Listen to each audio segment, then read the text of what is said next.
Tanto que hemos estado hablando de la naturaleza en este curso, ustedes estarán preguntando ahorita, bueno, ¿y eso qué tiene que ver con la ingeniería? Yo quiero ser maestro en ciencias de la ingeniería eléctrica. ¿Eso qué tiene que ver? Pues no tenía nada que ver hasta ahora. ¿Y por qué hasta ahora? Yo pienso que es por estas razones. Vivimos en una era de emergencia ambiental por culpa de varias cosas. El cambio climático es quizá lo más importante. Vean los incendios que hay en California y en Oregon. Estamos viviendo la sexta ola de extinciones. Es decir, en la historia de la Tierra ha habido 5 grandes episodios de extinciones. El último fue cuando nos pegó aquel meteorito que extinguió a los dinosaurios y a muchos otros plantas y animales. Ahorita estamos en la sexta ola de esa. Y estamos en lo que le ha dado por llamar a muchos pensadores, incluidos muchos geólogos, la era del antropoceno. El antropoceno sería la era geológica del hombre, es decir, la era en que la mano del hombre se ve, se nota en el estado del planeta. Así de grave es el momento que estamos transcurriendo. Antropoceno quiere decir, se refiere pues a cambios geológicos en tiempos históricos provocados por nuestra especie. ¿Y en todo esto qué responsabilidad tiene la tecnología? Bueno, pues resulta que las soluciones tecnológicas que le damos a los problemas humanos muy frecuentemente nos provocan nuevos problemas. Por ejemplo, antes la movilidad estaba limitada hasta dónde podíamos caminar o estaba limitada hasta dónde nos podía llevar un caballo. Y entonces el coche dijimos, mira, esta tecnología nos va a resolver el problema de la movilidad, yo voy a poder ir a donde yo quiera, cuando yo quiera. Y resulta que ahora salimos y nos encontramos en un atasco y ya no podemos tener la movilidad que teníamos ni siquiera cuando andábamos a caballo, ¿no? Y luego también está la cuestión de que los ingenieros, nos guste o no, o lo reconozcamos o no, nos encantan las soluciones tecnológicas a problemas que no son tecnológicos. Esta, esta filmina me gusta porque ejemplifica el poder de los límites. Ustedes tienen aquí 2 globos terráqueos y en uno hay una pequeña esferita azul que representa el volumen de toda el agua del planeta Tierra. De todo el agua que hay en los mares, en los ríos, en los lagos, en los esteros, en los casquetes polares, etc. Y el lado derecho, la bolita esa gris azulosa, nos demuestra el volumen de todo el aire que tiene la atmósfera. Digan, la atmósfera es una piel delgadísima que cubre nuestro planeta y que sin embargo es la que facilita, posibilita la existencia de la vida. ¿Qué es lo que ha estado pasando? Bueno, que nuestras tecnologías han estado cambiando. Y en buena parte han estado cambiando para acelerar nuestro impacto sobre el planeta. Aquí nos ilustra una pala del siglo XIX. Bueno, pues esta es una pala del siglo XXI.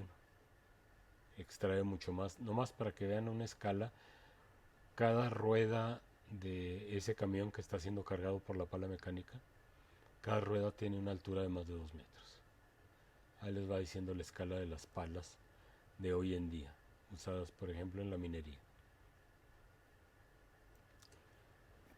Pero lo que a mí me interesa, el mensaje que a mí me interesa comunicar es que los ingenieros no estamos condenados ya a priori a ser los agentes destructores de la naturaleza. Los ingenieros podemos inspirarnos en la naturaleza y de ella derivar, de ese estudio, derivar mejores soluciones a las necesidades de nuestras sociedades. Eso va a tener, si nos inspiramos en la naturaleza, vamos a tener muchísimas ventajas, ¿no? Y de ahí surge esta disciplina que se llama la biomimética. Y la biomimética no es otra cosa que una disciplina emergente que estudia las mejores ideas, las mejores soluciones de la naturaleza, para que luego nosotros imitemos esos diseños y procesos y podamos aplicarlo a solucionar problemas humanos. Es también una aproximación a la innovación que busca soluciones sustentables a los retos humanos, imitando los patrones y las estrategias naturales. La meta de la biomimética es crear productos, procesos y políticas, es decir, nuevas formas de vivir, que estén bien adaptadas a la vida en la Tierra a largo plazo. Si se fijan, en el fondo la biomimética no es nada más una variante nueva de la ingeniería, no es nada más una ciencia nueva. La biomimética es también una ética nueva. ¿Y para qué queremos imitar a la naturaleza finalmente? ¿Qué no será suficiente con nuestro ingenio? Por algo nos llamamos ingenieros, ¿no? Bueno, pues resulta que la vida nos lleva más de 3.500 millones de años de ventaja en diseño. ¿En diseño de qué? En diseño de todo. De todo. 3.500 millones de años de ventaja. ¿Qué es la evolución? Pues la evolución ha sintonizado los procesos de la naturaleza con la disponibilidad de recursos. Por eso es que en nuestro rincón del planeta tenemos tantos cactus y tantas plantas de hojas pequeñitas. Es una adaptación a la falta de agua. Los procesos de evolución se sintonizaron con la disponibilidad de agua, ¿no? La vida también posee las claves del desarrollo sustentable. Si se fijan, en la naturaleza no hay desperdicio. Lo que es un desecho de un organismo es el alimento de otro. Lo que ahora se está poniendo de moda, el diseño de economías circulares, es tal y como funciona la naturaleza. Y finalmente, pues esta frase, este cliché que tanto repetimos, de que la naturaleza es sabia. Fíjense ustedes, la naturaleza usa como fuente de energía al sol, usa la energía solar, usa solo la energía que necesita, ajusta sus formas a sus funciones, todo lo recicla y recompensa la cooperación, refuerza la cooperación. Eso es bien importante.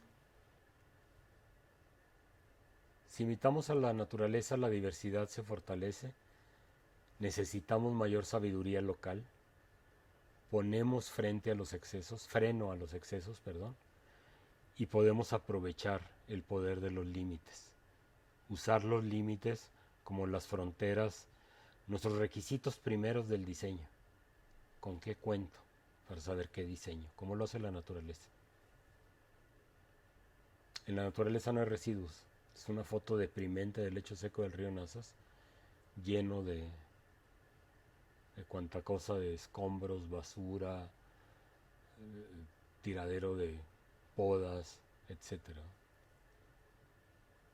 Esta foto, por ejemplo, de un gran pastel de una caca de vaca y rápidamente creciendo ahí hongos.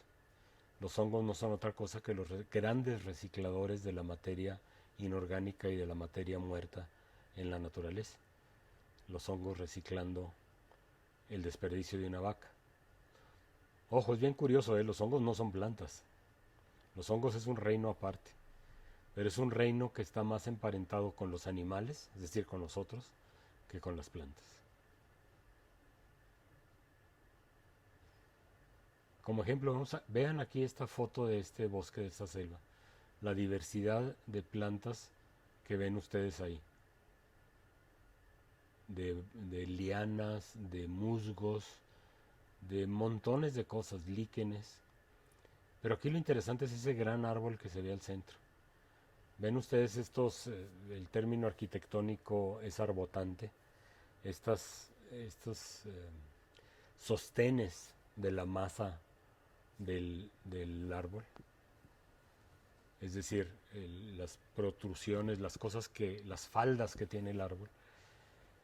Esa es una solución económica al problema de mantener una estructura tan pesada y tan alta sin que se caiga. Algo que luego fue imitado en las catedrales medievales. Y ahí viene la palabra arbotante, que eso es, la inspiración viene de los árboles.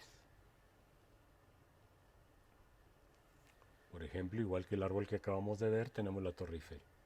Esta no es la de Gómez, esta es la de París. La Torre Eiffel requiere una base ancha para sostenerse, igualito que los árboles altos y pesados de la selva. El velcro viene de unas palabras en francés. La primera palabra es velours, que quiere decir terciopelo, y el otra viene de crochet, que quiere decir gancho. Velours, crochet, velcro. Terciopelo, ganchos. Es decir, es algo que usamos todos los días en donde una parte del velcro, perdón, son ganchos y otra parte son pequeños lazos en donde los ganchos se enganchan y pueden adherirse una superficie a la otra con bastante fuerza. Y es algo que podemos ver en la naturaleza, por ejemplo en los toritos, en aquellas plantas que le llamamos pegarropas de niños, ¿no? Y que es una estrategia de las semillas para diseminarse. Todos esos ganchitos que tiene ese conjunto de semillas de la foto se enganchan a los pelos del mamífero que pasa cerca y entonces se van lejos y así se dispersan las semillas y se dispersa la especie de esa planta.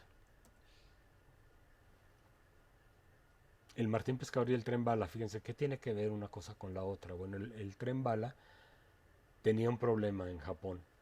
Cuando salía de los túneles, Japón es un país muy urbanizado, cuando un tren bala salía a gran velocidad de un túnel, creaba un boom sónico. ¿Qué es esto? Pues un gran tronido que, que molestaba mucho a la gente que vivía por ahí. Y entonces le encargaron a un ingeniero, pues tú, a ver, resuelve este problema. El tren que va justo dentro del túnel comprime el aire y lo saca el frente del aire que va delante del tren, sale comprimido y al expanderse hace este gran ruido.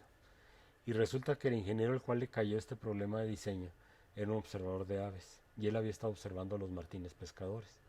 Martines pescadores hay en todo el mundo. Aquí en nuestros ríos hay dos especies, el martín pescador norteño, que viene en invierno, llega en septiembre, se va en mayo, y el martín pescador verde, que vive aquí todo el año. Y sabía que el martín pescador verde, cuando se avienta un clavado en el agua, casi no perturba el agua, como vemos en la foto ahí de la derecha. Ya está entrando y el agua no se ha movido siquiera. ¿Qué quiere decir? Que tiene un diseño que le sirve para pescar, tiene un diseño que le permite cambiar de una fase poco densa, el, como es el aire, a una fase más densa como es el agua, sin crear perturbación. Entonces a él se le ocurrió hacer un tren bala, que es el que vemos ahí en la foto, con un perfil parecido al del martín pescador, porque finalmente el problema es ese, al revés, pasa de un medio de alta densidad del aire comprimido a la atmósfera abierta, que sería un medio de baja densidad. ¿Cómo podemos limpiar sin químicos? Pues haciendo superficies a las que todo se les resbale, como por ejemplo las hojas de loto, que es lo que vemos allá abajo a la derecha. Las otras fotos que vemos pues son de superficies artificiales hechas para repeler los líquidos y hacer que todo se resbale. Eso se puede lograr, por ejemplo, no necesitamos imitar a la piel de la flor de loto, lo podemos lograr forrando los muebles con teflón. Pero hay un pequeño problema. Para hacer teflón necesitamos usar energía, usar materiales, hacer un proceso tóxico. No tiene nada de natural hacer teflón. Y el teflón mismo es una sustancia que afecta a la salud humana. Entonces, nuestra solución había sido el teflón. Y nos ofrecen en los lavacoches forrarnos de teflón los asientos del coche para que no se manchen, que todos los líquidos se escurran. Pero hay otra manera, imitar a la naturaleza, que es una manera natural que va a requerir seguro de menos tóxicos, menos sustancias tóxicas, menos energía producir. Los edificios termorregulados. Un arquitecto en Zimbabue que él había estudiado los hormigueros de termitas, que vemos aquí uno a la derecha. Y él había encontrado en la literatura sobre termitas, que estas estructuras son muy frescas por dentro, sin importar que afuera esté fresco, haga mucho calor como normalmente hace en África, o estuviera lloviendo y también estuviera fresco. La temperatura dentro de estos montes de termitas era constante. Y se inspiró en ese diseño para diseñar rascacielos en Zimbabue, que fueran termorregulados sin la necesidad de usar grandes cantidades de energía en aires acondicionados.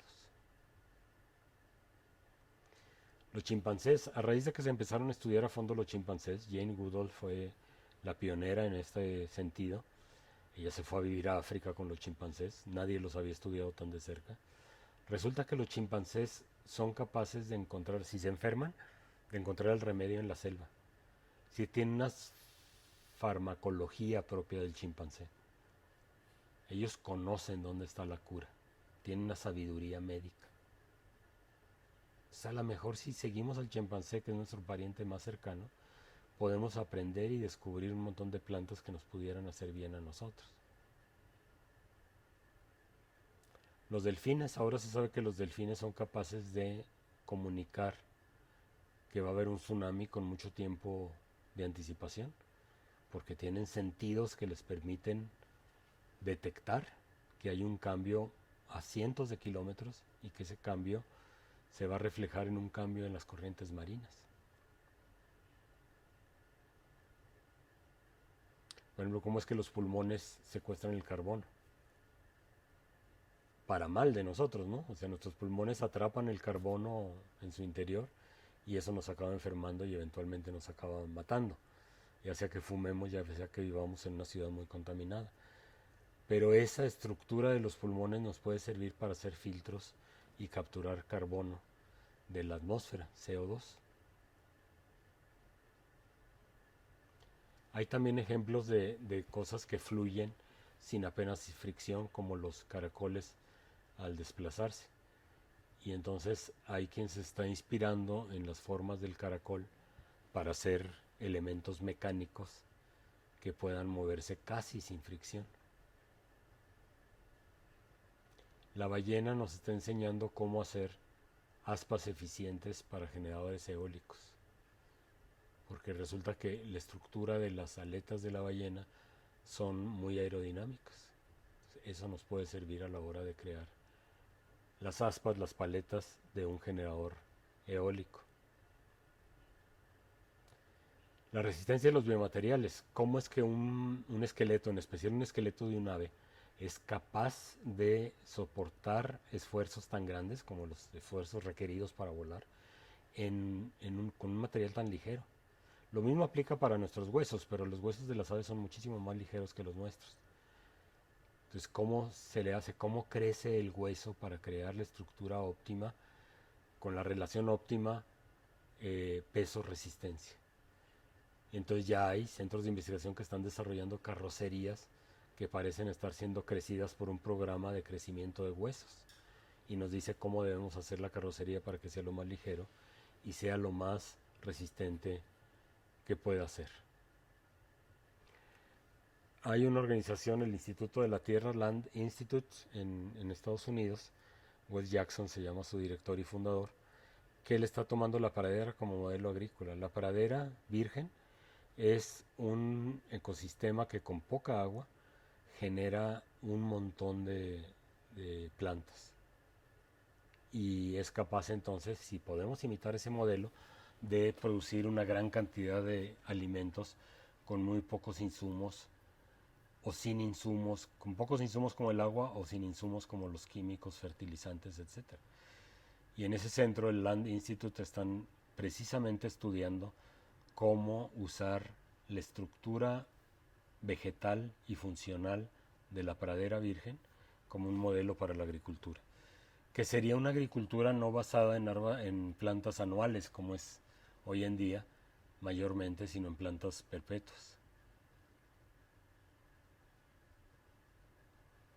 Por ejemplo, un ejemplo ya más particular, más cercano pues, porque es la tesis doctoral de Francisco Flores, profesor, doctor Francisco Flores, profesor de este posgrado, que probablemente ya les dio clases o les va a dar clases, que fue su tesis doctoral, que era un transistor de efecto de campo enzimático para detectar plaguicidas, organofosforados y carbamatos. Y pongo ahí dos instituciones porque el doctor Francisco Flores tiene dos doctorados, uno otorgado por el Tecnológico de La Laguna y otro otorgado por la Universidad de Perpiñán en Francia, en donde su doctorado se llama doctor en agroquímica. ¿Qué es lo que pasa? Bueno, que la transmisión de los impulsos nerviosos y de los nervios a los músculos están mediados por unos neurotransmisores. No me voy a meter mucho en esto, probablemente más adelante en una clase les hable de esto, pero está mediada la transmisión del impulso eléctrico y del impulso nervioso por unas sustancias bioquímicas llamadas neurotransmisores. Cuando nosotros nos intoxicamos con un plaguicida, el plaguicida de la manera en que nos está dañando, el mecanismo de daño, es que interfiere con esta mediación de estos neurotransmisores. Y entonces ya no se dan como se deberían de dar los impulsos eléctricos. Dependiendo de nuestra sensibilidad y dependiendo del grado que tengamos de sensibilidad, pues estos efectos pueden ser desde, claro, y el grado de envenenamiento, estos efectos pueden ser desde un ligero mareo, confusión, asco, vómito, pero puede ser convulsiones y parálisis e incluso muerte, ¿no?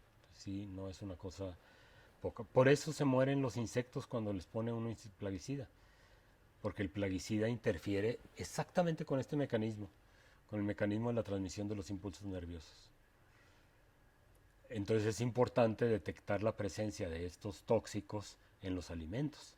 Como lo usamos en la producción de alimentos, pues luego puede suceder que se vengan en los alimentos que comemos y eso nos puede intoxicar. Entonces por eso se diseñó este sensor enzimático, este transistor de efecto de campo enzimático para detectar plaguicidas organofosforados y carbamatos en alimentos y en agua. Pero también es un ejemplo de biomimética. El transistor tiene la enzima que interactúa con el neurotransmisor. Entonces, como se mide en este caso la presencia del plaguicida, es poniendo el sensor en un líquido que tiene el neurotransmisor. Como tiene el neurotransmisor y tiene la enzima que se acopla con el neurotransmisor, se produce una señal.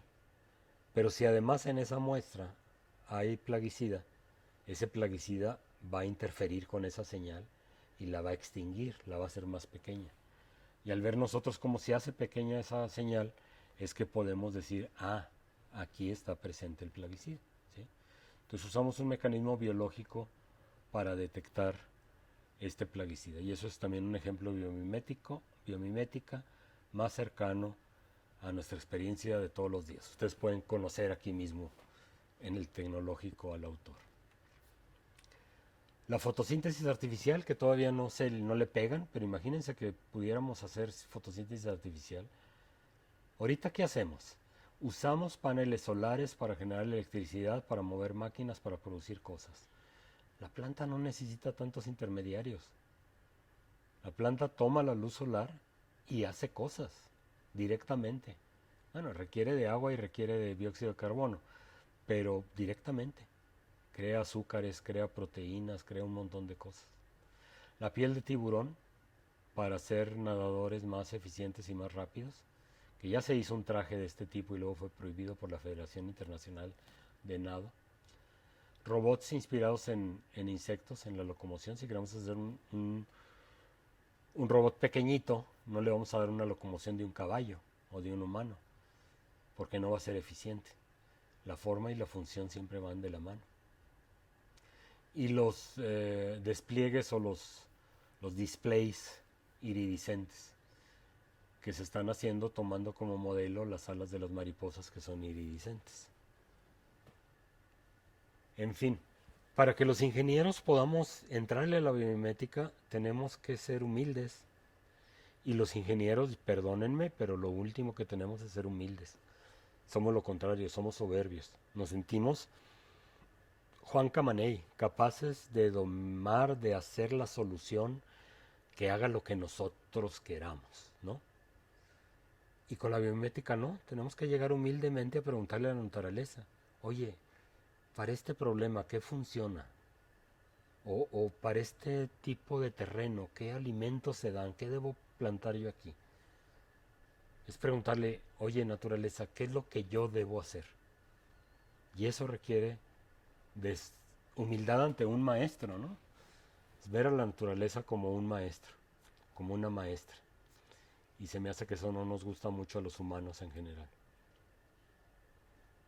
O sea, tenemos que ver a la mente, ver al mundo, más con los ojos y con la mente de un biólogo que con las de un ingeniero.